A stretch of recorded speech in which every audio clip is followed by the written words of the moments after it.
ជំរាបសួរពុកម៉ែបងប្អូនទាំងអស់គ្នាបាទថ្ងៃនេះភ្លៀងធ្លាក់មួយមេធំបាទប៉ុន្តែវាអត់បានទឹកកាត់ស្រែទេតែឃើញថាក្តាមពុកម៉ែបងប្អូនណាឥឡូវ សម្លក្តាមនេះយើង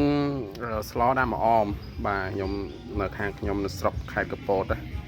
ខ្ញុំមកសាហូបបាទពីប្រហែលជា20ឆ្នាំមុនតែឥឡូវខានហូបយូរហើយឥឡូវទៅលើកទី1បានហូបទៀតបាទឥឡូវថាយើងសម្បាច់ហើយពុកម៉ែបងប្អូនណាបាទយើងស្លយើងបុកវាសម្បាច់យកទឹកខ្ទិះបាទហើយនេះស្លឹកអំពិល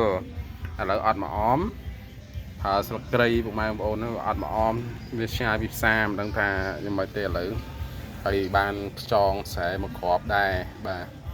តែឥឡូវនេះឃើញថាខួរក្តាមយើងសម្បាច់ហើយឥឡូវរៀបចំដាក់ស្លពុកម៉ែបងប្អូនណាបាទស្លឹកអំពិលបាទស្លឹកអំពិលយើងបែបបានតិចតែអញ្ចឹងគឺការបុកបាទនេះខួរក្តាមរបស់យើងពុកម៉ែបងប្អូនណាបាទ